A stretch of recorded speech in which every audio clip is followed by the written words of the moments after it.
back to your earliest childhood memory. Me? I remember these cops driving down my street on snowmobiles. I remember being in my backyard digging tunnels underneath the snow. And right before that storm hit, this bus breaks down right in front of my dad's bakery in the north end of Providence in Rhode Island, Charles Street. My dad, he lets all those people out of that bus and come inside and go in the back where the ovens were. They're waiting for another bus to finish the route. And they're warming up back there by these ovens. And my dad gives them bread. Huge ovens. We're talking like 10 feet wide, 12 feet high, 15 feet deep. The huge shelves so they bake the bread. My dad runs upstairs because we live above the bakery. Grabs a bottle of rum. Comes back down. Starts giving people shots.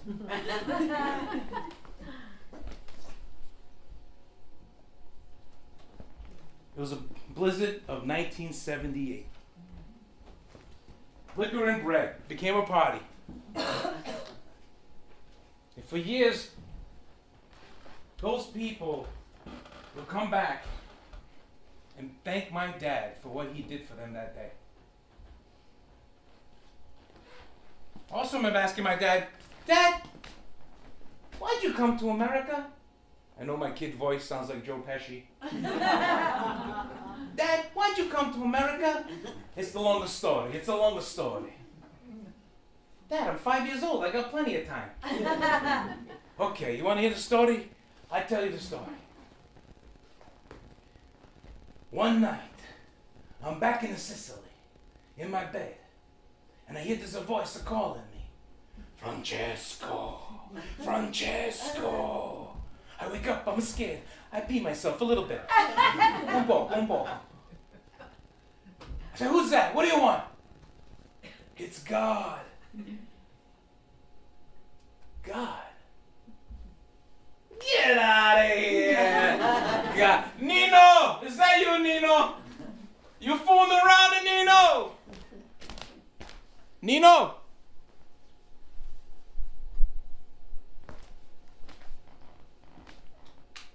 "God? Francesco, oh.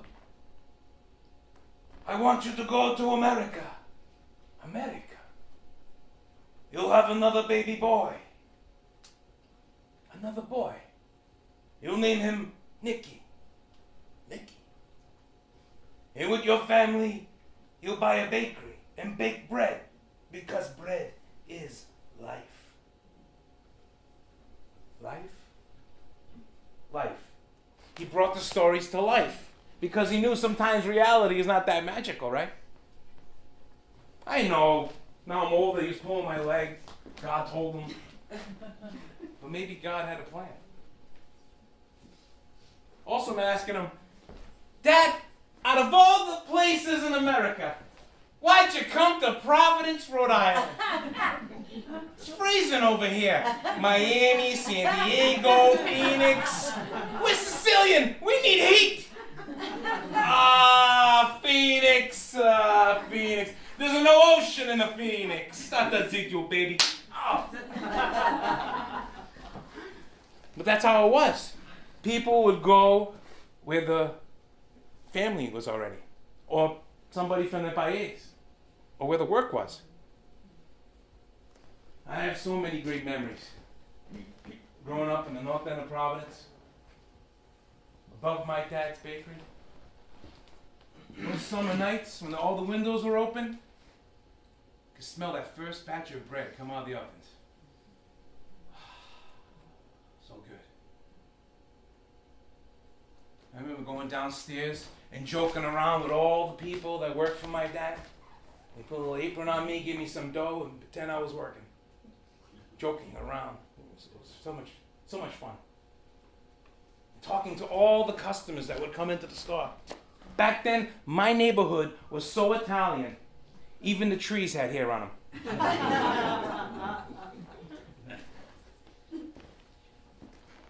It's all changed. Life keeps changing.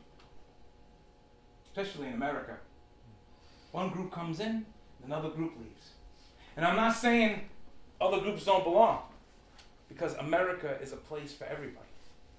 For anyone to come here and try to live that American dream. That's what makes us so great. That's what makes us so special. America is almost like an experiment that went completely right or completely wrong. Depends who you ask. But for me, in my story, so much has changed past 20, 30 years. Family is not as close as they used to be. And all those people I grew up with all moved on. All the street names are all the same, but all the faces changed. As I drive down Charles Street, I feel like I'm the last Sicilian. They say, you want to know where you're going, you have to know where you've been, something like that, right? Turn of the century, over 4 million Italian immigrants leave their motherland and come to America. It's the biggest wave this country's ever seen. Ciao Giuseppe! E andare America, ciao! Pasquale! America! Sì, America! Tu sei pazzo! America fa famiglia mezza morta! Tu sei uno stonato! Tu sei testa di merda! Tu sei un stronzo! Tu sei un faccino! Tu sei geloso! You're jealous! Nah, son, you're geloso! Okay, I'm a little jealous.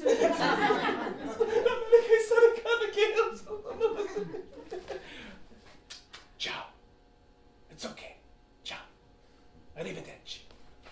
Ciao. Ciao. Arrivederci. Oh, Madonna mia. Buon voyage.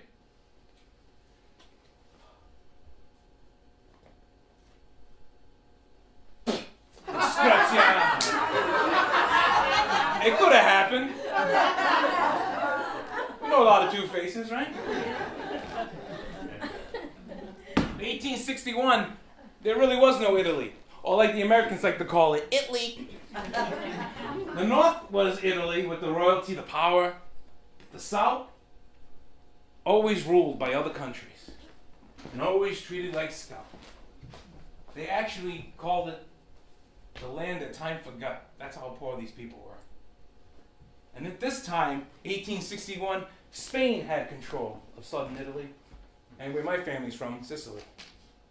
And King Juan Carlos wasn't on the throne very long, and he probably didn't see it coming. But this guy shows up, Garibaldi. And Garibaldi goes on a military campaign. We are going to make the North and the South as a one country, one Italy, or we die trying. And he does it. Boots Spain right out, takes over the whole joint. But he's just like all the other leaders. Does nothing for the South. Tax them to death and take everything they have. And that's worse because this is a paisano right from their own backyard. And this is when Southern Italians, especially Sicilians, who are not considered Italian, this is when they decide, you know what? We no longer trust the leaders. We no longer trust the authorities. Sounds familiar, doesn't it? And he named them the Outsiders. That was a nickname they gave them. The Outsiders, that's who they are. Family, la famiglia, is the only one you can trust. And that sense of that family bond, they took with them all the way to America. Now, most of them ended up in New Orleans. That's right. It was right after the Civil War. Millions of them arrived. The South is a mess, totally destroyed. And Sicilians find work on the plantation fields. The sugarcane fields of Louisiana. Because the work opens up, the slaves are free. And they're out of there. Wouldn't you? We're out of here. They were gone. Sicilians, ready, willing, and able. They step in and start working. And people found this group of Sicilians very mysterious. They're very secretive people because they just kept to themselves. They didn't want the outsiders. It was only family. They actually, so many of them came, that French Market area was renamed Piccolo Palermo. And they were doing all right. They started working, making some money, sending back for their families. It was all good. Then this Mama Luke shows up. Dave Hennessy. Family man, prize fisherman, neat freak, local lawman. He oppresses the Sicilians to a point a group of them can't take it anymore. And this is when the murder hits the fan. One night, he's shot right in front of his house. The mayor, all the townspeople, they flip out.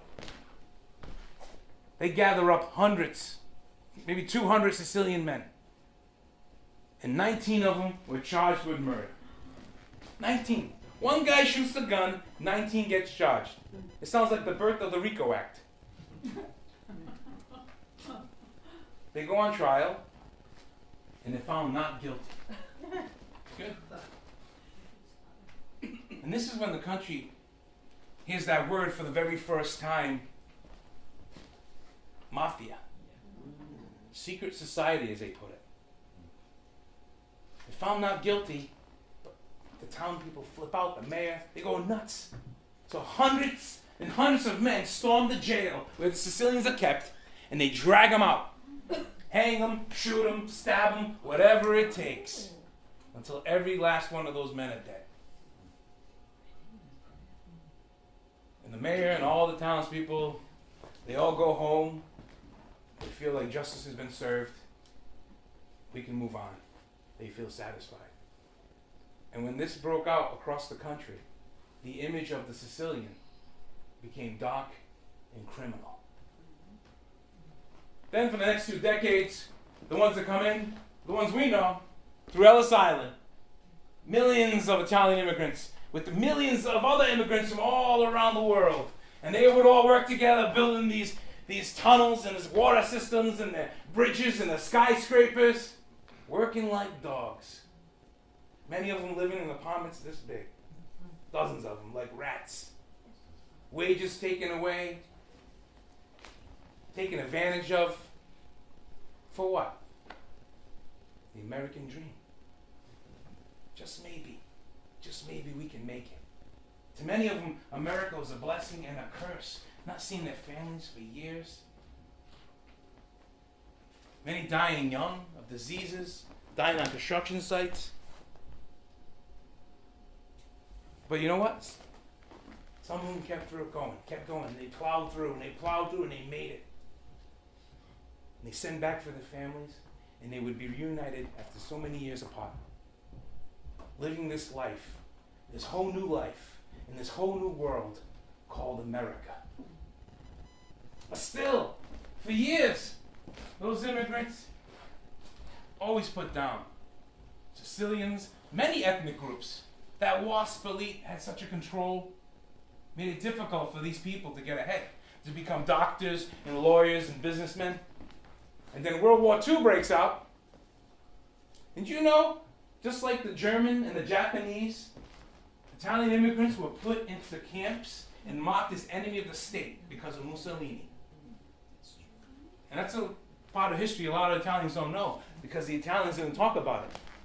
They were so ashamed that this new world, this new country they lived in, would do that to them. So ashamed. So they put it behind them. You know what? They said, that's the past. We're going to look towards the future. When that war ended, 1.5 million Italian Americans fought for this country. Finally proven their loyalty. Finally, the immigrant has become the American. You know what they did? They took advantage of that GI Bill and became doctors, lawyers, and businessmen. But that's enough of history. I used to hate history when I was a kid. Now I'm teaching it. Now I want to tell you a love story. Picture it, Sicily, 1928. Oh, you know Sophia. I always wanted to do that. You know the Golden Girls, you know Sophia. Her real name is Stell Getty, a Polish Jew. To this day, my father still has no idea. And I don't have the heart to tell him, it'll break his heart.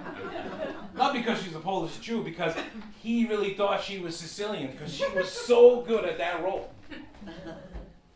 But picture it, Sicily, 1928, the town of Bagheria.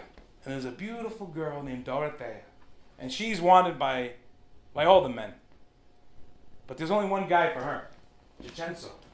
And Jacenzo, he's crazy about her. But Jacenzo and Dorothea, not meant to be. There was another guy in town, real low-life scumbag, loser, criminal type. Ragusa. Even the name sounds like a rat. And Ragusa wanted Dorothea as well. And he knew Jacenzo was the guy for her. So one night, in a jealous fit of rage, he murders Jacenzo. Now people think he takes off because he realized what he did. No, Ragusa had a plan. You see, Jacenzo had an older brother, about a year earlier, left for America. He got a business opportunity in Chicago. This nice guy named Al helped him. Oh, you know that, Al? Al helped him open up a butcher shop.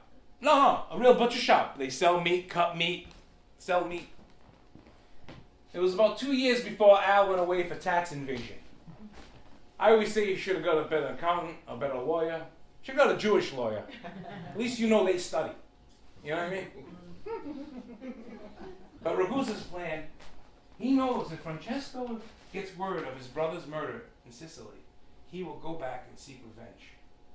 So Ragusa hops on the next ship to America. Now, whatever time it was, 4 weeks, 5 weeks later, Francesco's in his shop, just closed up, sweeping the floor in Chicago. And he's so proud of this place he owns. He receives a letter. Dear Francesco, we have terrible news. Your brother Jacenzo was murdered.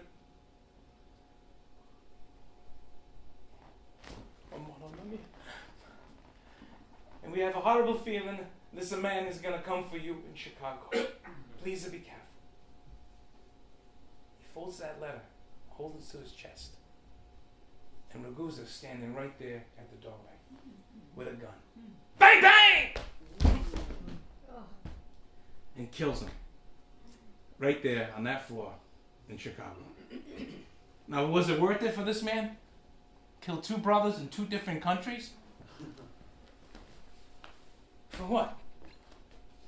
He never even returned to Sicily to be with this woman he supposedly loved. The last they heard of him, he went to New York City, disappears off the face of the earth.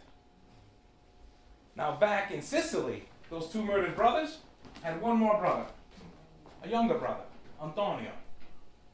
And people think maybe Ragusa wasn't scared of him, or Ragusa didn't even know about him. That's the only reason he lived. And Antonio one day goes over to Dorothea.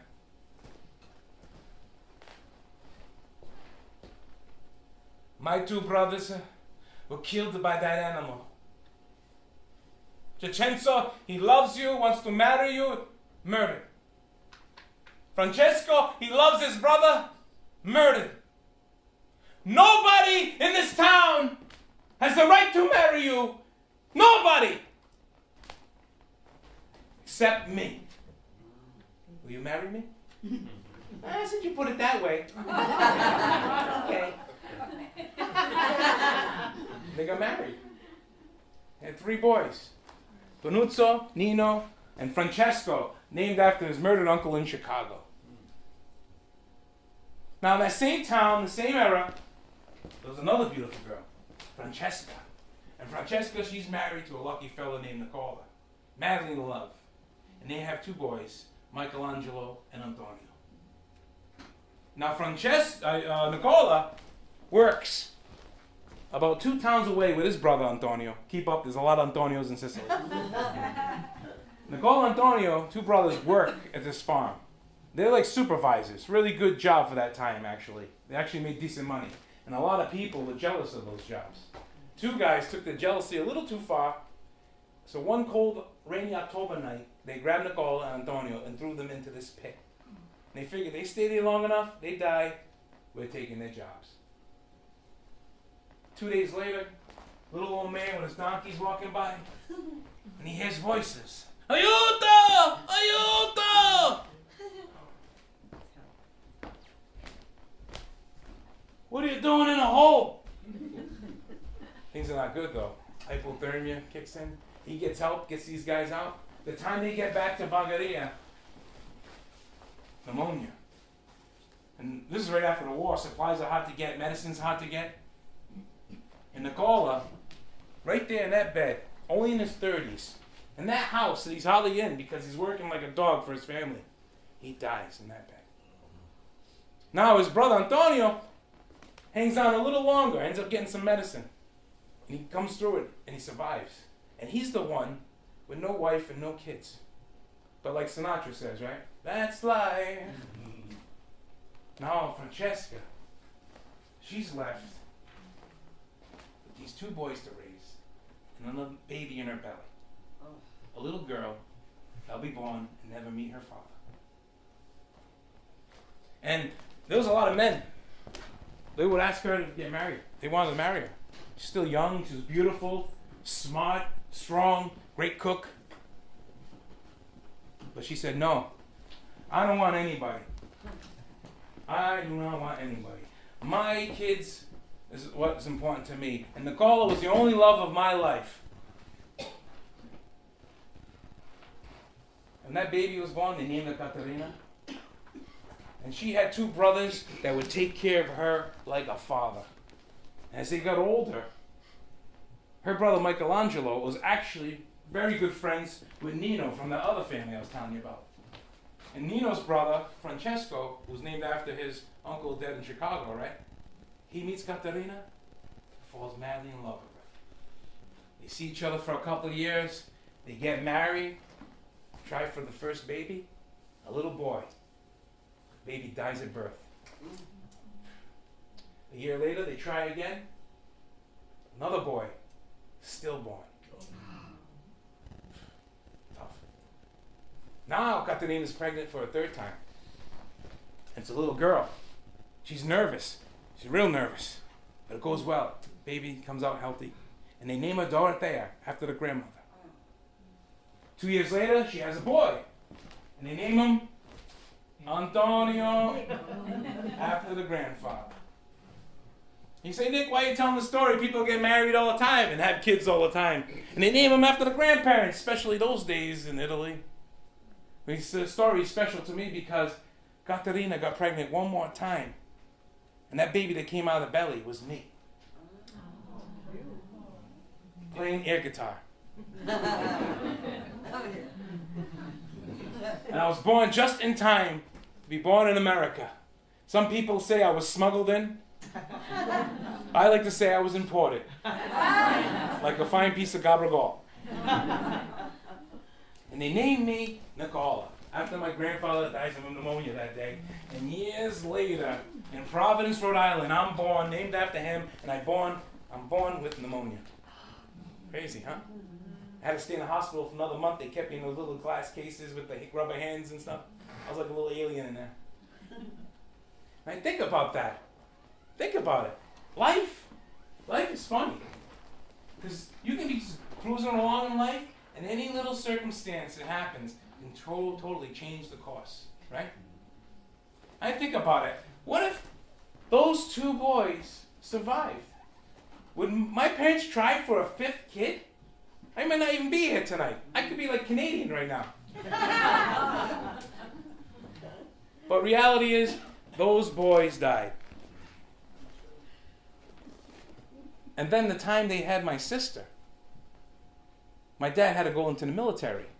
And if you're going in the military, anything can happen to you. You know what I mean? See, when you're 18 in Italy, a lot of European countries, you have to serve a year automatically. My dad was 18, had a broken hand. So they put his paper under the pile. We'll get back to you later. Now, a couple of years later, to get to him, he's married, he has a daughter. He doesn't want to go to the military. He has no choice. But luckily for my dad, he's stationed right in Palermo, next to Bagheria, his town. So at night, he would actually sneak out of the base, over the stone wall, and go back to Bagheria. Spend the night with my mom, and then before the sun would come up, back to the base. He goes, doing this for 1 year is gonna be crazy. So crazy is what he came up with. He started drinking a lot of espresso, smoking cigarettes, acting real nervous all the time. So he make, people think he's nuts. Because you see, 2 years earlier, his brother Nino, my uncle Nino, was stationed there. And he had the reputation of being a real crazy nut job. Because Nino was a real crazy nut job. Look at those eyes. Look at them. Back in the day, back in Bagheria when they were young, if there was a fight going on, 99% of the time Nino was in that fight. And I'm not talking about fights like the Italian Americans have over here, where it's an argument for an hour before anybody hits each other. You know what I mean, those fights? You know who I am?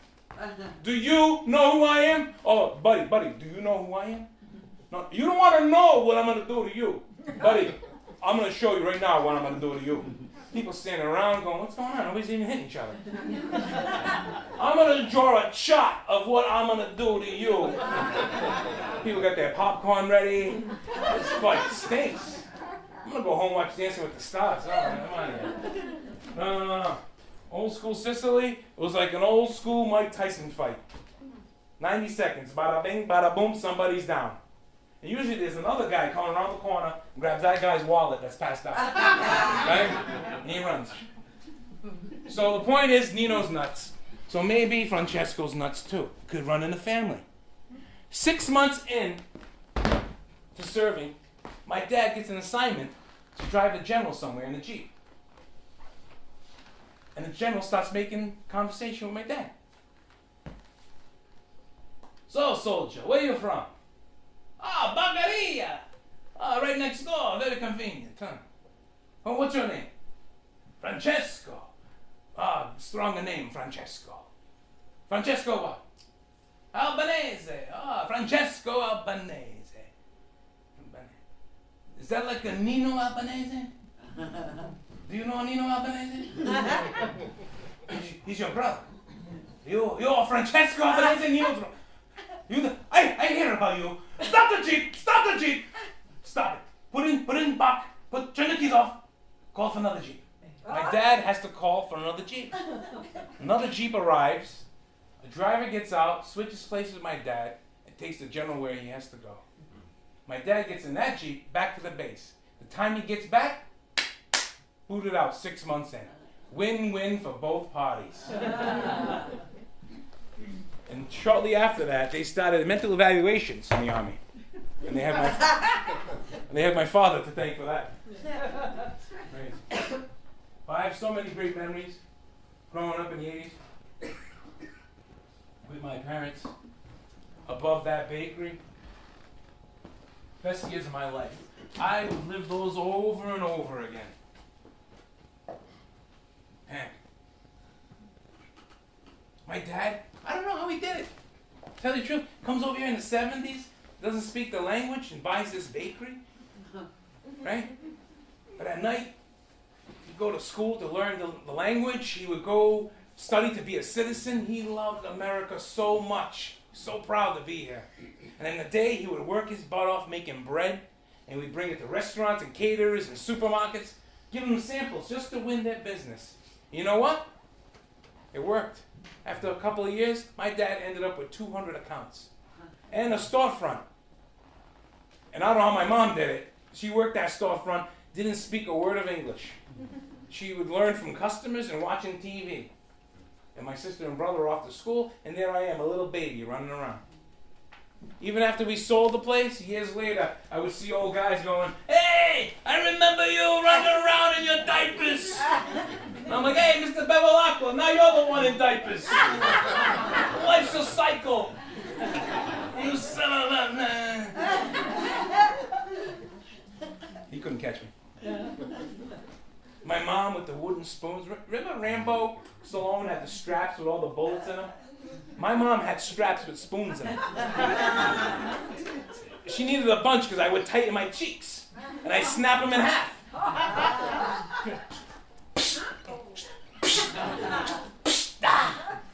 My father, he needed no spoon. My dad had the magic shoe.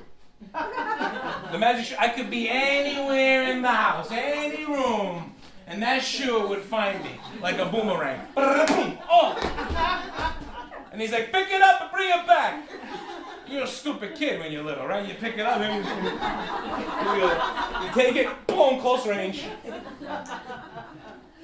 I call it the magic shoe because one time, I was like 10 blocks away at a friend's house. 10 blocks, right? And his older sister, who really had no authority over us, I must have gotten her upset. She calls my dad. Says, your kid's being a pain in the butt over here. And I hear my father on the phone. Open the window. She opens the window, and we just wait. Like a horror film for like 1 minute. Shoo. Boom! Right in. Put Nikki on the phone. Yeah, Dad? Pick it up and bring it back. Okay, Dad. I'm going to be going for a while, guys. Then you had the relatives with all that one special room. I used to call it the museum room. There was a plastic ramp into the room. Plastic on the couch, on the TV, the lamp. There was a reason for this room. Nobody ever sat in that room. And when you're a kid, you sneak in there, like in July, right? You're sweating. You're sweat all over the plastic. And then my brother would come in. It's like an Italian slip and slide.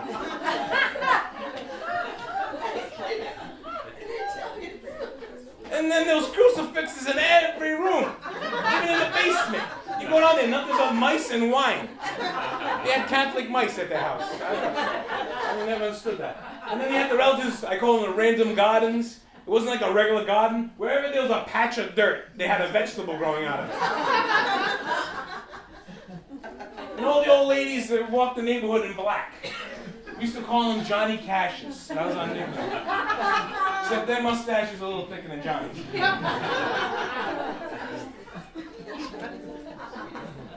My nonna, Francesca, she was one of those, always the black. The only grandmother I knew. Only grandparent I knew. The others all died before I was born.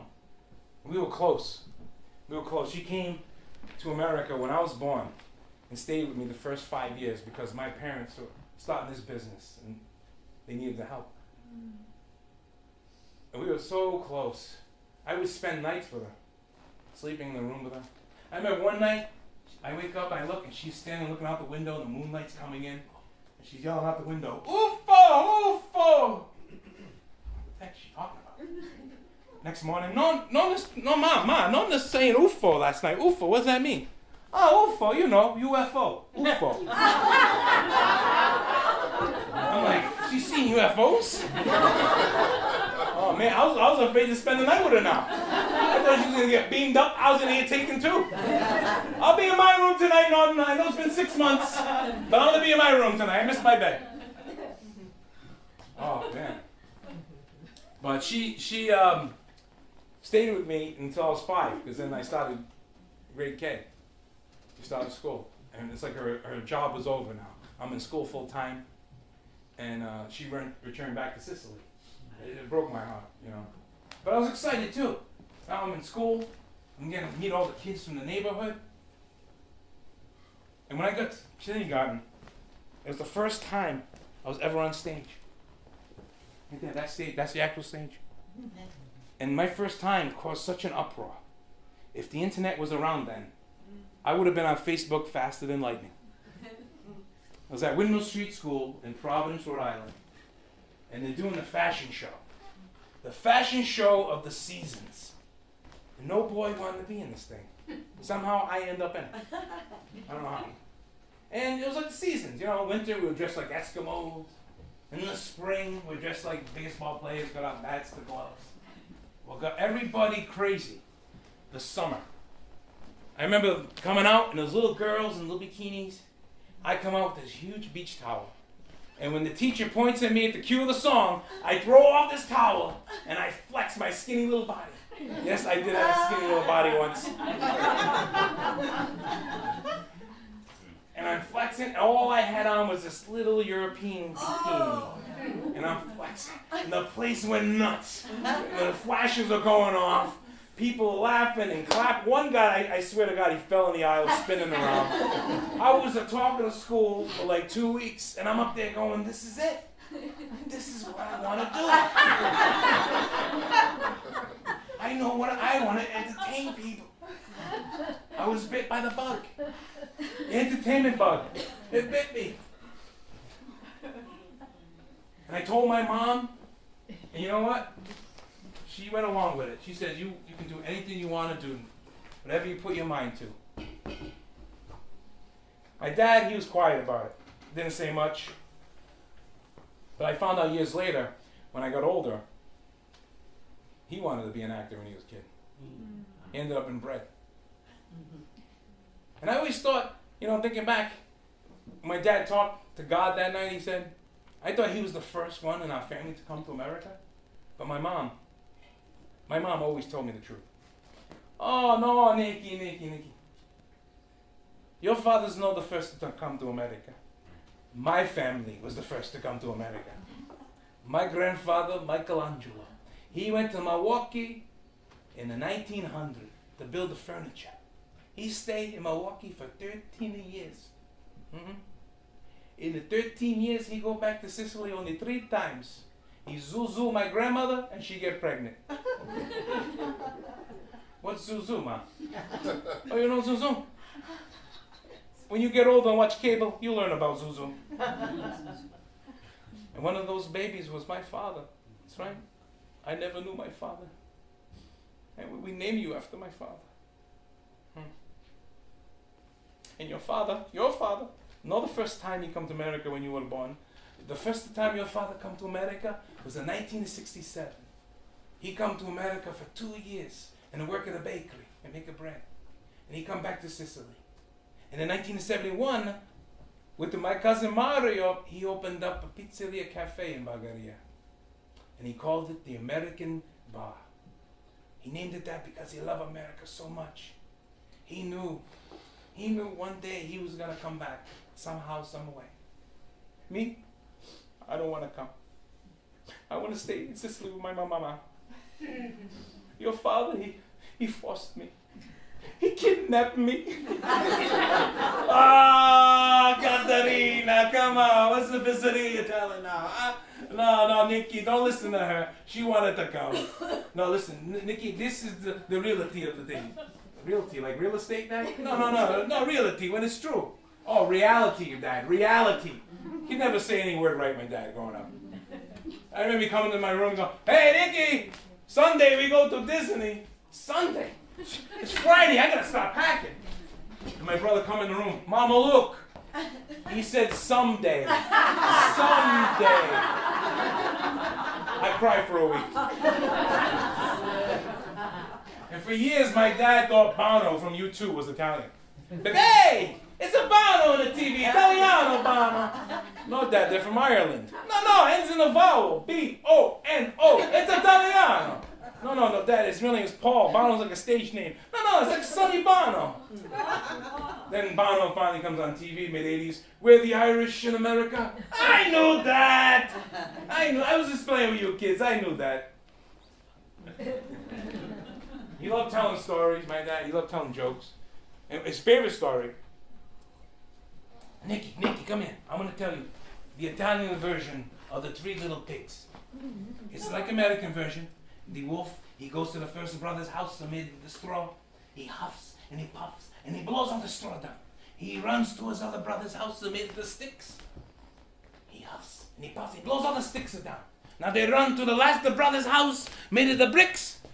He huffs and he puffs and he blows all the bricks down. And the pigs are standing in a pile of rocks, peeing their pants, going, what do we do? What do we do? Then a black Cadillac pulls up. 3 other pigs get out with the nice suits, machine guns, and they kill the wolf. And the one brother to the other brother says, "Oh, you know those guys?" He goes, "Yes, I know those guys. Those are the guinea pigs." Guinea pig. I don't get it, Dad. Shut up. We back in the 80s and the generations before, we knew how to take a smack, a beating. Kids today, they're wimps. My dad, he was tough. He was fun. Believe me, he was fun. Even though my friends were afraid to come over. If they really knew him, he was fun. And I remember the 3 times in my life I witnessed my dad give another man a beating. But it was for the protection of the family. And I'm going to tell you those stories right now. Beating number 1. 80s, we're in the kitchen, just me and my dad at the table. Everybody's downstairs. It's right before lunch, and we're going to have a little snack. Some salami, some cheese, some bread, just a little snack. And when the door is open to go down to the cellar, and through the cellar to the bakery, and that door's open, you can kind of hear what's going on downstairs. You hear voices, but you don't know what they're saying. You hear the machinery. So we're eating, and my mom screams. And I tell you, time just stood still for a few seconds, because I'm just into a bite. And just froze, because my dad jumped up so fast, like a cheetah, and was down that stairs so fast. What was happening, downstairs, there was this crazy guy. Every neighborhood has the local crazy guy. And if my Uncle Nino's in town, there'd be 2 crazy guys. And he wanted to pick his own pie from the oven. And the store's full of people, it's the holidays, and he's trying to get through that side door. And my mom's holding it back, and that's where the scream comes in. Boom, flash forward, back upstairs. I'm biting this thing. My dad is gone. Reality, I'm like 30, 40 seconds behind my dad. Now, the time I get down there, my father has the guy by the shirt, and he's slatching him. Slatching is a move my father made up. It's a punch and a slap. The guy bounces off the wall, off the bakery van, and hits the ground. Now, I'll tell you, all the people in the store, this huge window on the side, are watching this like a wrestling match. The guy gets up. "That's it! That's it! This whole place is mine! I'm calling my lawyer! I'm gonna sue you!" No lawyer came. No lawsuit. My mother walks back into the store. All the customers. "Does anybody else want to pick their pie from the oven?" Beating number 2. This guy, he delivers supplies every week to the bakery. And he always uses that front door. And he's supposed to use the side door where the nut wanted to come in. My mom always tells him, use the side door. And my mom just got finished cleaning the floor. It's shining beautiful. He walks in, mud on his shoes. "Oh, what I tell you? How many times I gotta tell you? Use the side of the door. I just cleaned the floor. Look what you did." "Oh, come on, lady. The stock room's right there. It's just so much easier." They argue with my mom. He doesn't realize in the stock room, my father's in there. And it's divided by a very thin curtain. So he hears everything's going on in the store. No, you go around and come up this way. No. He's like, "Oh, shut up, you stupid." He said the word you should never say to a woman. My father flies out. It becomes like a Quentin Tarantino film. In slow motion. Flies out of that room. Just right to this guy. His face turns so white, he drops all the boxes he's holding. I'm pretty sure he peed himself right there. And my father began slatching.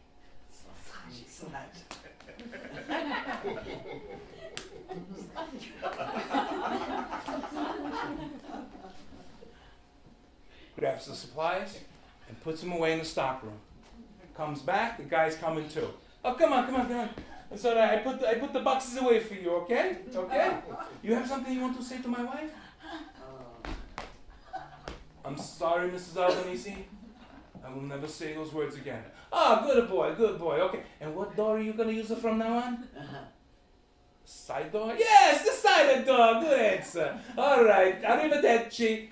"Oh, no." My mother goes, "No, aspetta. Here's the mop. Bring the mud with you." Beating number 3.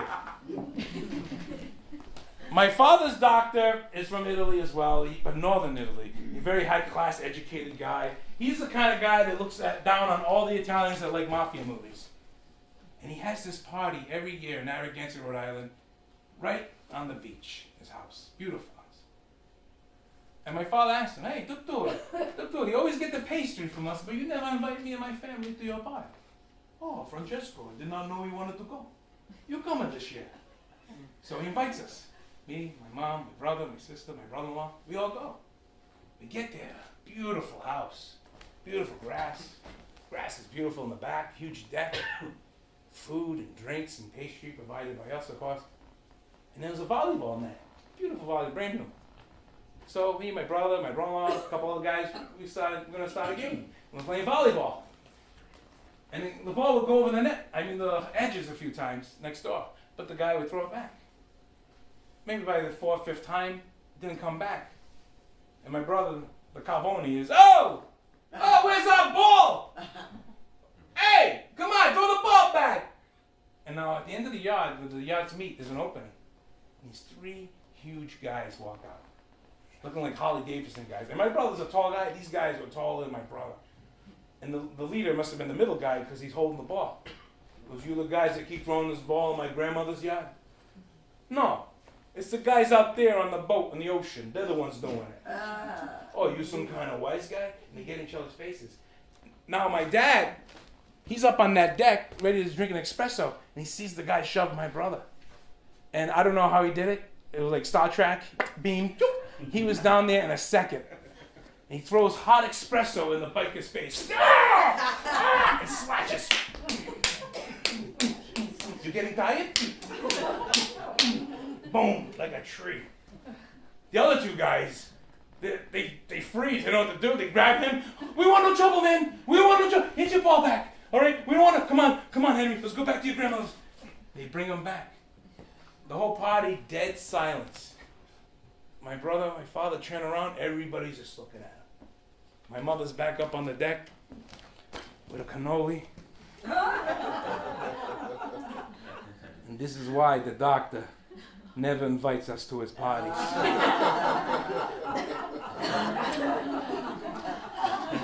Let's go, everybody. Get in the car. Well, who cared about the doctor's house in Narragansett? We had Sicily. I would spend summers as a child in Sicily. The beaches, the food, the people. It was like a time capsule. At 12 o'clock, 1 o'clock, everybody shut down and go home and eat lunch with their family. Then take a nap, and then maybe go back to work. La vita bella. I remember my first summer I got to spend in Sicily by myself. I just graduated high school, 1992, and I went there and I'm staying with my Uncle Nino and his wife, my Aunt Rosa. And they let me stay up on the 3rd floor. I had it all to myself. It was like my own little living room, bedroom, and bathroom. It was great. And I remember one day just sitting in the tub, listening to that Italian guy, Bono, singing. And I'm wondering, what am I going to do with my life? Since I was a kid, I wanted to entertain people. I wanted to tell jokes, be an actor. And I wasn't sure what I was going to do. I was kind of like Dustin Hoffman in The Graduate. But I didn't have a Miss Robinson. I had Nino smacking me around or something. That's what I had. Nino, he was tough. You never said no to Nino. Never argued with Nino because he smacked you right in the mouth. He didn't care. Nino came to America 3 times to work for my father. Because Nino had 3 daughters, so he had 3 weddings to pay for. Basically. And he would live upstairs on our 3rd floor.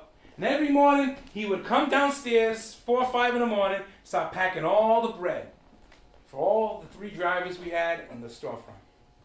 And one driver, he was always Mike. He always wanted to get out first. He's like, always, I gotta get out. He always pressured my uncle to go faster.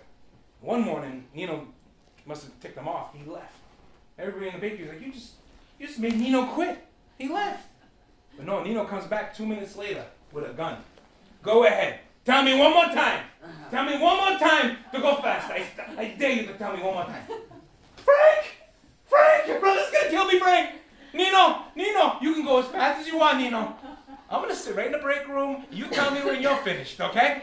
Okay. But there's no bullets in there. He just wanted to scare him. But from that day on, the rest of the bakery knew, do not mess with Nino. The guy is crazy. And being such a nut job, he was actually a neat freak. Nino always had to have his hair perfect, clean clothes, clean nails. Tell me how that is to be working in the bakery, keep that up. He used to dress up just to walk 3 blocks down the street to play the lottery. When I was a kid going, Nino, what are you getting dressed up for? You're going to play the numbers 3 blocks away. When you're in the public, you gotta look good. You gotta show class, show respect, and you get respect. Thank God he's not around today. If he sees these Mamalukes in their pajamas at Walmart, he would kill every last one of them. He'd be in the parking lot with a van just waiting. Thank God. Well, a couple of things come to mind when I think of my Uncle Nino. One time I had this cat, Rambo. Now, Rambo, the movie was popular at the time, and Rambo was born underneath my stairs in my cellar. All the other kitties died. The mother abandons him. So all I have is this little kid. So I got to take care of this cat. I talk to the vet, tells me what to do, what to feed it, gives me like this little tube with this medicine stuff, and I think it was steroids. Because this cat grew like this big. His head was like a football. So the name fit him well. Rambo the cat. That's a tough cat. And Rambo used to go across the street all the time. Across Charles Street. Charles Street is a very busy street. But you have 9 lives, I guess you don't care. And one time, because he has a girlfriend across the street. That's why he always went. He had to go see his lady friend. And one time he gets hit by a car. Breaks his leg. So there I am playing doctor again. You know, the doctor gives me these pills to give him. You put it in the food. They're smart, though. They eat around it, these animals. They know. No, the doctor's like, no, you got to put it right in his mouth. I'm like a little kid with this huge cat. I'm like Siegfried and Roy. Open it in his mouth. I'm going to put the bit and I hold it. But he let me do it. We had a close bond, you know. And he healed up. Everything was fine. But Rambo did not learn his lesson. He'd keep going across the street for his girlfriend. Now, Rambo survives abandonment at birth, survives hit by a car, falling off the garage, German Shepherds next door. What finally killed Rambo was a jealous lover shot him right there in front of the bakery. No, I'm gonna get it. What finally killed Rambo was a bus. It happened while I was in school. You know, I come home from school, I go to Graziano's, I get some cold cuts, I go into the bakery, I grab some sliced bread, I go upstairs, I want to make some sandwiches and watch the Flintstones. That's my routine every day. Yabba dabba do. And my mom's sitting at the table, and she's always happy, but she looks sad. Ma, what's wrong, Ma? Oh, Nikki, I have a terrible news. What's going on? Rambo, he's dead. No, what happened? He went across the street looking for Zuzu, and he got a boom boom by a bus. No, where is he? I want to bury him. Go talk to Nino. He saw the whole thing. So I run up the 3rd floor where Nino is. He's sitting on the edge of his bed.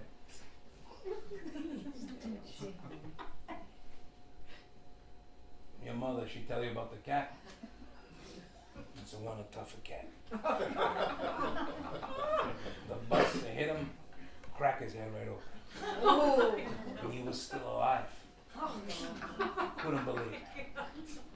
I went over there, I was like, Rambo. He looked up at me. Meow. I don't understand what he say, I don't speak cat. I couldn't let him suffer like that. So I went and get the shovel. And I smashed his head until he died. Oh, Nino! Oh, my God. Oh, where is he, Nino? I want to bury him. Bury? It's a stupid animal. I picked him up with the shovel, I threw him in the dumpster. End of story. You know, there's times when you should lie to children. And that was one of them. Why would you tell me that? Why couldn't you say Rambo took off with his girlfriend and started a whole new life in Arizona? Don't tell me that. He was nuts. He was crazy, Nino. My other uncles, they weren't as crazy as him, but they were characters too. Like my father's other brother, Panuzzo. I can't show you Panuzzo.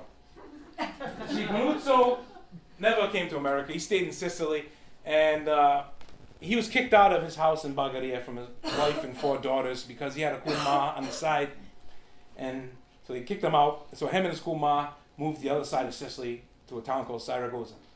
And he actually married that woman and started a whole life, and supposedly a fish company. We never saw a fish company. Right? So, we hardly ever saw the guy. He was a mystery to us. When we did see him, he was always in black, sunglasses, even at night. And he had this low, whispery voice like Brando in The Godfather. Hey boys, how you doing? All right, yeah. And we're like, oh, this guy's mafia. He's definitely gonna be mafia. Definitely. So one summer, me and my brother were in Sicily, and we get a phone call from him. Hey boys, I'm gonna come pick you up. We haven't seen him in years. I'm like, what? He's gonna pick us up tomorrow. Where's he gonna take us? Next day comes, rings the buzzer. We look out the balcony. He's by his car. Like, we go downstairs. Hey, look at you, Nicky. Oh, look at you. You're so big now. Antonio, oh my God, you're so big. You're so tall. Look at you guys are beautiful, beautiful. Come on, get in the car. We're gonna go for a ride. Where's he gonna take us? No, come on. And we let him go ahead to get in and start it first, just in case. You know what I mean? We didn't want to be near the car.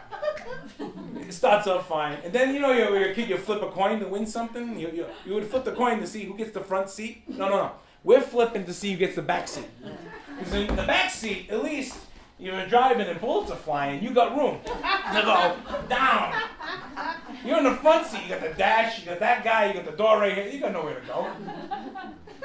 I win, so I'm in the back seat. I'm like, I'm safe. And my brother's in the front seat. He doesn't speak English, my uncle. He's just driving. He's just quiet. He's driving us. So we're speaking to each other in English. And my brother's going, he's going to show us a body. I know it. He's going to show us a body. I'm like, shut up. He's not going to show us a body. Stop it.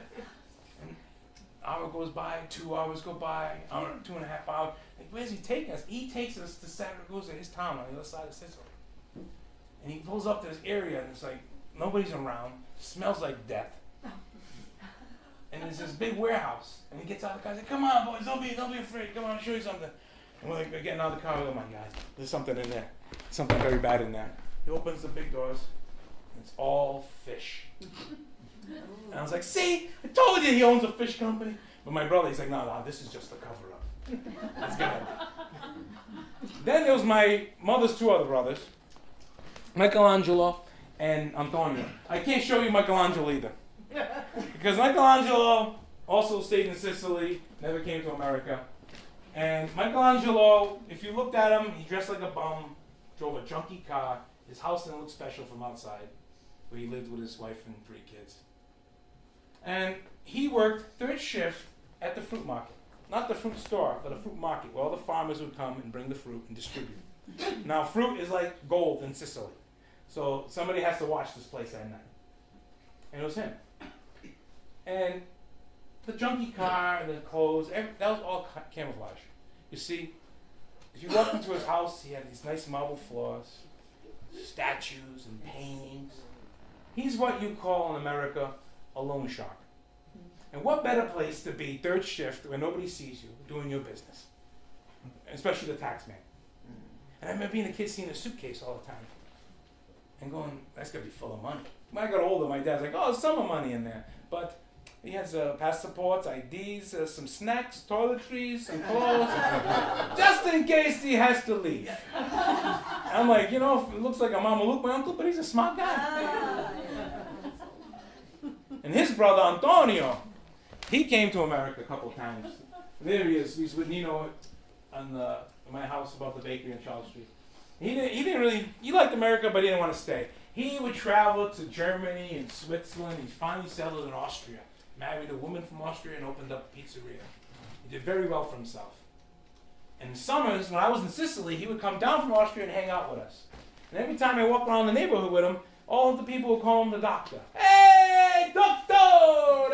I'm like, what? I said, why are they calling you the doctor? Because he told me he saved a couple of guys' lives once, a couple of women. He helped deliver the baby before they couldn't get to the hospital. I'm like, wow, this guy is a hero. Then my mother, she always tells me the truth. Like, no, Nicky, they don't call him a doctor because of that. When we were little kids on the farm, he helped my grandfather deliver the cow. And my grandfather called him Doctor, and his stuff. It's like my family loves to embellish, man. But it was great. It was great being in Sicily with my uncles and my cousin. But it was always great to be back home in my world on the north end of Providence, in Charles Street, you know? And that summer, when I decided, in that tub, I decided I was going to be a theater major when I got back. And that's what I did. I went to college and I was a theater major. And I wake up in the morning, 5 in the morning, deliver bread for my father until noontime, and then I go to school and then do theater at night. You know, and it's funny, because right, when you own a bakery, the fall comes and the holidays come, you hate the holidays if you own a bakery, because that's when you really work. You know what I mean? I've been watching videos of us still from Christmas time, and we're all like half asleep still at 1 o'clock in the afternoon in our pajamas, and we just hand each other gifts with no joy. We were so tired. But my father, he started a tradition years earlier when I was a kid. He go, Nicky, get the car, bring it around and put it in front of the bakery so people know I'm there. He would go down every Christmas morning for like 4 hours and open the store and sell all the leftover bread and pastry to all the idiots that forgot to buy something. And it worked. Years after year after year, more and more people come. They knew Frank would be open. Half price, cash only. After 4 hours, he'd come upstairs. 100 for you, Nicky. 100 for you, Antonio. 100 for you, Dorella. The rest is for Mama. Merry Christmas. I go back to sleep. That was our Christmas. And Thanksgiving, I remember our first Thanksgiving, you know, family of immigrants, they knew what it was, but they didn't really celebrate it until the American went to school and learned about turkey.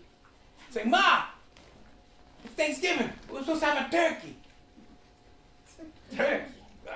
Nobody likes a turkey in this family. We're going to have a chicken. I was like, all right, chicken's good. It's a bird. It'll work. So we had a Thanksgiving chicken. It was great until I went to school on Monday and told everybody about my chicken. Ma, all the kids are making fun of me. All day making fun of me. We're supposed to have a turkey. Oh, Nicole, it's okay.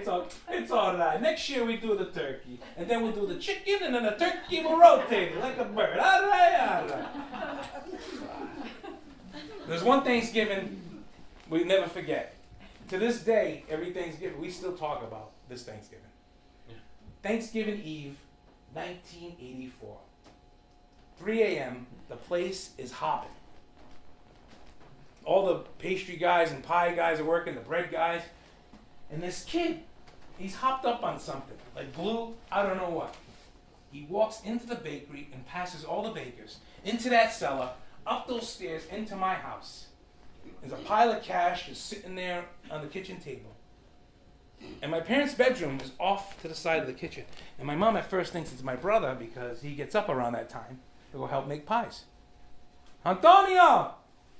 Antonio! No answer. And then she can see from the shadow, it wasn't my brother. Franco, wake up! Franco, somebody in the house. And my father gets all up. Only thing he has on is his montantes. He runs in the kitchen, comes face to face with this kid. The kid pushes him down and runs out the back door. Now there he is, 3 a.m., in the pouring rain, nothing on but his underwear, chasing this kid down Charles Street. Son of a bitch, son of a bitch. Couldn't catch him. Now you remember my Uncle Nino, right? He was staying with us at the time. He hears all the ruckus up on 3rd floor. He comes, gets dressed, comes down. Now the time he gets down, he's on Charles Street in front of the bakery looking for my dad. Rain's kind of settled. And he looks down the street.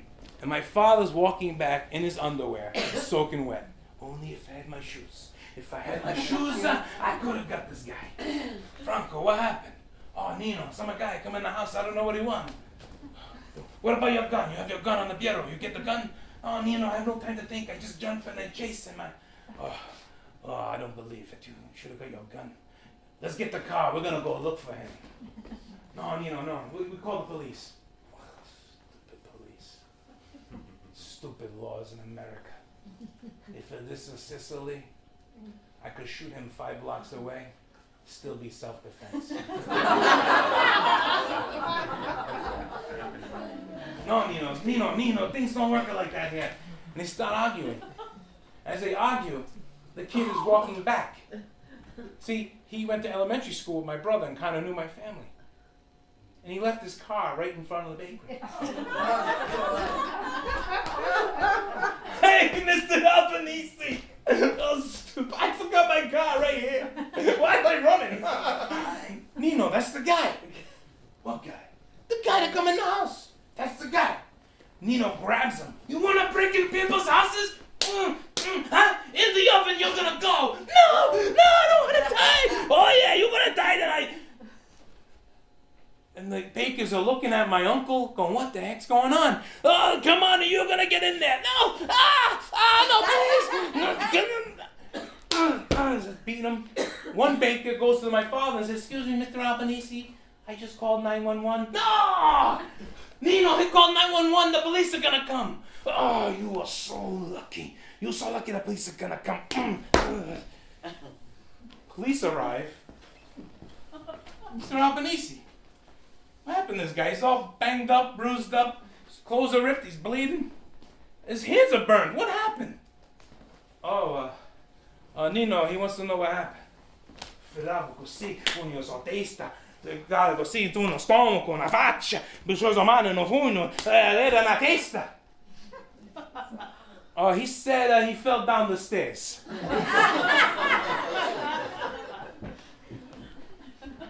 They put him in the cruiser. He's in the back, handcuffed. My dad's off to the side making a report with the police officer. And my uncle's just standing there, just staring this guy down in the car. He wants to kill him. And the kid, he thinks he's safe down this cruiser, and he starts making faces at my uncle.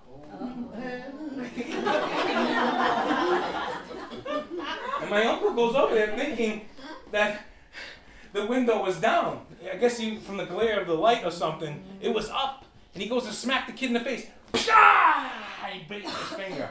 The cop is like, oh, Mr. Albanese, can you please tell your brother to back off? What's wrong with him? Is he nuts? Yeah.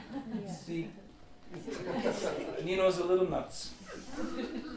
Next day, this guy shows up at the bakery. He wants to talk to my dad. Hey, you're Mr. Albanese, right? Yeah, I'm Mr. Albanese. I'm with the Romano family. Yeah, I know who you are. Yeah, I want to talk to you about the kid that came in last night. My brother's kid, my nephew. He's a little shuckwad. Yeah. We're trying to get him help in rehab.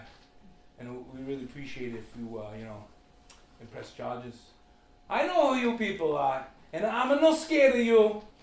I'm from Sicily, capish? Where are you from, Providence? Huh? No, I understand. I'm just letting you know.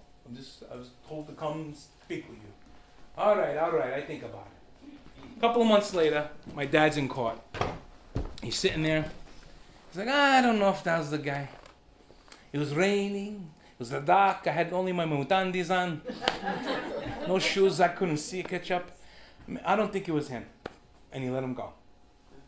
That's the way my dad was. Yeah, the guy, he wanted no trouble. See, about a decade earlier, that blizzard of 78, that same family, after that snow melted, right, they would come talk to my dad. Because see, in the blizzard of 78, all the places, all the stores raised their prices just to take advantage of people. Because they had nowhere else to go. My father did not raise his prices, not one penny. Milk laying down the street, tripled their price on milk. Everybody raided that store, smashed all the windows and rioted. It was crazy. After that snow melted 3 years later, I'm like, it was about 3 months. One of those guys from that family says, Mr. Albanese, we have so much respect for you for not taking advantage of the people of the neighborhood. No one's ever going to bother you. Nobody ever did. That's the way it was. When you're a kid, you think your parents are crazy, or they're mean, or they're too strict. But you don't realize, right, until you get older, All of these decisions they made is for me, to benefit my life. And when you're a kid, you think you're going to live forever. You get older, you realize we're not. And then one thing happens when you realize we're really not. My father, he was diagnosed with colon cancer in 2007. It was tough. He was scared, depressed. My mother was really scared. She didn't know what to do. We go over there, try to cheer him up, give him a little hope, a little faith. But, because without a little hope and faith, it's like a death sentence. And that radiation, that chemo kicks in, becomes a death sentence. And he didn't want to eat anymore, didn't want to drink. I remember my mother calling me one day, "Oh, Nicky, you gotta come over, Nicky. He's in this little room and he don't want to get up. He don't eat for 3 days. Nicky, please, I need you." And I go over there, and I go in his little TV room he was in, just sleeping, sleep. He didn't want to drink anymore, didn't want to eat. I'm like, look at this guy. Look at him. This guy, he came from one country, one world, to another world with his family. Worked so hard. And he's going to go out like this? No, God, please. Not like this, God. He's down like 100 pounds, totally dehydrated. We got to get him to the hospital. He gets to the hospital, he's in the hospital for 11 days. They're pumping fluids into him. They got to get him back to like normal, at least. They need to get this cancer out of his colon. They need to do the surgery. Now that summer of '07, I was working on one of the biggest projects to date that I worked on. It was an internet series called Bread, Butter, and Bullets. And I did it with all my friends, and we all acted in it and filmed it, and it was just a great time. And it was like my therapy, because it kept my mind off of what was really going on in my life with my dad. And I got my first big break that summer. Showtime series, Brotherhood, comes to Providence, Rhode Island. They're filming the whole series there. And they actually call me in to audition. I'm like, this is great. I'm going to go and play a gangster. And they said, no, we want you to play a councilman. I said, gangster, councilman, same thing in Rhode Island. Right? It's just a different suit.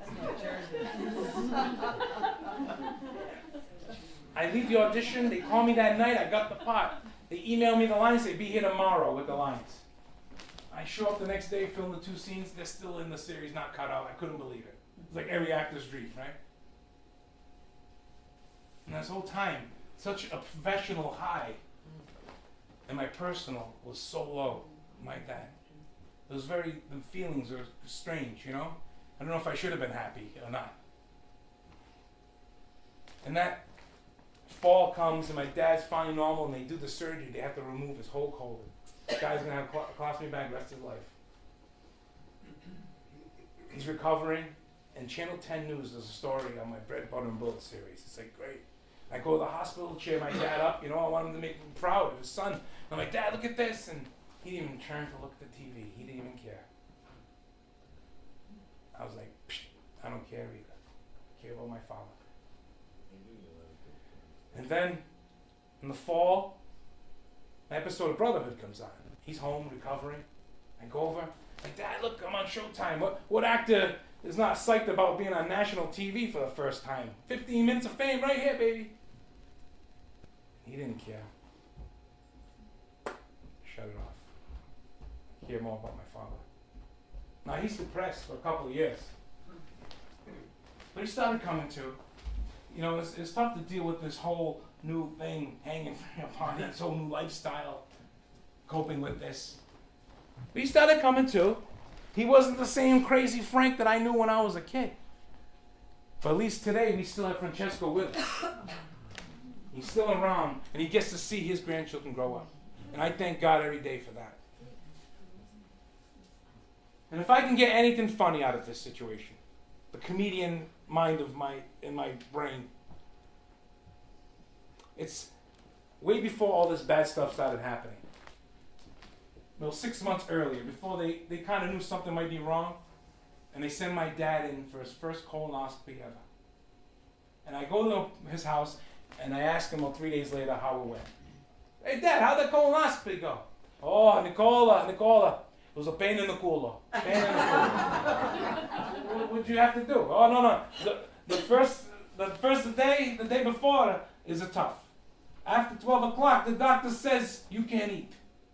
I say, I'm Italiano, I gotta eat. I love to eat. He said, no food. And all I can drink is the water. And then around the 4 o'clock, he gives me these little tablets. I gotta take them. Okay, big deal. And then around the 5:30, I gotta take this powder stuff. And I put it in the Gatorade. I shake it up, and I drink 8 ounces every 15 minutes until it's gone. All right. And then it's almost 6 o'clock, and I go on the recliner, and I'm gonna watch Everyone Loves Raymond. I love that show. Roberto, he's so funny. And nothing's happening. I said, maybe I gotta call my doctor. I have a very strong stomach. I need a stronger medicine. I don't know. And then around the 6:20, I hear this noise. A noise like I never heard before in my life. It was my stomach was like. It was that a movie you showed me with the dinosaurs in Jurassic Park? Yeah, Jurassic Park. That's what my. And then I feel a sensation in my culo. I was moron. And remember, Nicola, the cartoons when they used to run and they go nowhere? That's what I felt like getting to the toilet. I get to the toilet. It was like a fire hose coming out of my culo.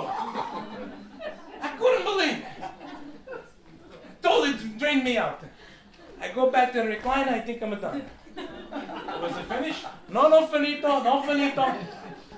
And then about 15 minutes later, I hear this other noise, like pipes being crushed. And then I get up. What was the documentary you showed me with the penguinos? March of the Penguins? March of the Penguins. I was like a penguino because I was coming so fast. I had my cheeks so tight. I'm not gonna make it. I'm not gonna make it. Leakage. Forget about it, Nicola. By the third time, I put the TV in the bathroom. And I stayed there until 1 o'clock. Now, 2 o'clock in the morning, I'm in my bed, and I'm like, God, I'm gonna die in my bed tonight. I feel like I got hit by a bus from head to toe. I felt like your cat Rambo. Oh, it was bad. I said, I never felt pain like this in my life. I said, Jesus, I'm not coming home tonight, Jesus. I'm gonna die right here. The next day, your mother, she has to take me in. And I was scared, Nicola, because I never got put under for anything in my life. Never put under. And I'm thinking, what if this guy that's gonna put me under is a mamaluk, he's a drunk, he's hungover, and he gives me the wrong dosage. And he puts me in a coma, he kills me, all this thing is going through my brain. And then we get there, and I know the guy. Who is it? Dr. Marconi's nephew, Sebastiano. I said, I thank you, God, I know him. He won't kill me. And he says, Frank, don't worry, it's going to burn a little, and you're out in a second. So I said, okay, let's go. And then, Nicola, you go into the room, and the nurse, she's like a name, social security, date of birth. Because they do that, they don't want to put the tube in the wrong culo. You understand? They put it in the wrong guy's culo. There's a lawsuit. So name, social security, date of birth. I give her the answers, and I'm out in a second. It was the best 20-minute nap I ever took in my life. You wake up at 20 minutes later, it's all done. You're in another room, and I'm sleeping on the bed, and I can feel the drool coming down my face. And the first thing I hear is Billy Joel on the speaker. You had to be a big shot to did you? I swear to God, that's what I hear. And then I hear, I'm like, a nurse, who is a farting like this? And she goes, you are, Mr. Albanese. See, Nicola, they have to put the air in your culo to get the camera in your culo. And now the air has to come out of your culo. And Nicola, it's the first time in in your whole life a woman tells you you have to fart, and she laughs. I was like, okay, let it go. And then they come over with the wallet-sized pictures of your culo. And your mother, she goes, yes, that looks like my husband. She thinks she's a comedian like you. Oh, Lord. But there's only one problema. Only one problema. What's the problem, Dad? I forget. I forgot that Marconi's nephew, Sebastiano, he saw my culo and everything. So, who cares? But you don't understand, Nicole, I forgot that he's a Finocchio. So, he's gay, who cares, Dad? He's the one that put you under. He wasn't even near your culo. He was on the other side of you. The actual guy that put the things in your culo was Dr. Marconi. Oh, thanks a lot, Nicola. Now I can't look at my doctor in the eyes. I feel violated. But we all have stories, right? We all have our own history. I'm married now, I have kids of my own. And my son, he's already asking me questions, you know? Dad, what was it like when you grew up? Where'd you grow up, Dad? Right there, Santino. That was my world. Yeah, his name is Santino. Not like everybody thinks we named him after the Godfather. We named him Santino because it means little saint. And he is a little saint when he's sleeping. But right there, Santino, that was my world. That street was my universe. My school was 4 blocks away. We knew everybody in the neighborhood. All my friends lived next door. We'd be outside until the sun went down. And nobody ever bothered us. Building tree houses, riding our bikes. Oh, internet? We had no internet. We had imagination. Mm-hmm. Yeah. Cable. We had 3 channels, and there was always something to watch. And going to the movies. Oh, man. Going to the movies was like the treat every week. I remember one of my earliest memories of a movie was E.T. My parents took me to see E.T. I had my drink, my candy, my popcorn, all by myself. They sat behind me. Made me feel like a big boy. I was by myself, right? And E.T. starts, and he arrives. Oh, yeah, E.T. He's funny looking, but he's cute. Oh, he's dead? E.T. died? Oh, my. Wait, he's coming back to life. He's back to life, yes! Oh, he's going home! Very emotional movie for a kid. And I get up, and I look behind me, and my parents are like this. You slept during E.T.?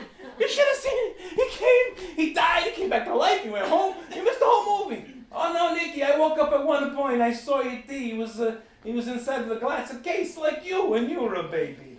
You're like a little alien. Thanks a lot, Dad. But you know what? Now I'm older, I know, just for them taking me to the movie, they loved me. They were hard-working people. They get up early in the morning. You know, 7 o'clock at night, you put them in the theater, they're sleeping. They get up early. Santino. Oh, Santino. Tell you, we had people we can really admire and look up to. When I was younger, there were so many Italian Americans that inspired me to do what I do. People like Louis Prima, Frank Capra, Sinatra, Dean Martin, Sammy Davis. Oh, wait a minute. He was Jewish. Leon, Sonny Bono, Frankie Valli, Brando, De Niro, Pacino, Scorsese, Joe Pesci, Travolta, Tony Danza, Bon Giovanni, Stallone, DeVito, Chaz Palminteri, and the late great James Gandolfini. Legends from Santino. Families Santino would sit together every day and eat. Sundays was our big day. Sunday stores were closed, nobody was working. We're all home eating together, and after that food was done, we're still sitting around the table telling stories. It's all changed. Hey, I got older. In my 20s, I started taking off, exploring. I go to LA, I go to New York, I go to Europe.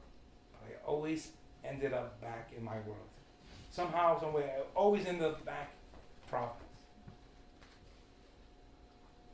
Families, they're not that close anymore. People don't even talk to each other anymore. We're all looking at screens. People don't talk about what their ancestors went through. What their ancestors went through just to be here in this country. It's all changed, Santino. All the people we knew moved on. And life, Santino, just keeps changing. And we just go with it. Those are great stories, Dad. Me and Adriana Luciano, we're going to share those stories too. Hey, I hope so. I know you will. I know you will. Dad, why did Nonu come to America? Oh, Santino, it's a long story. Long story. I'm 7 years old. I got plenty of time. All right, you want to hear the story? I'll tell you the story.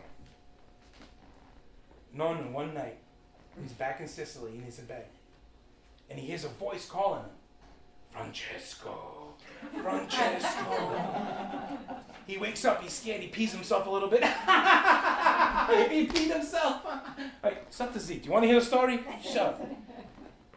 He's like, who's that? What do you want? And the voice says, it's God. God.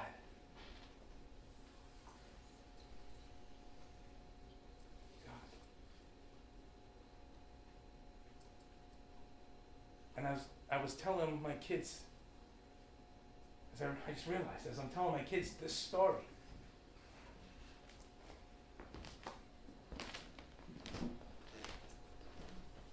I realized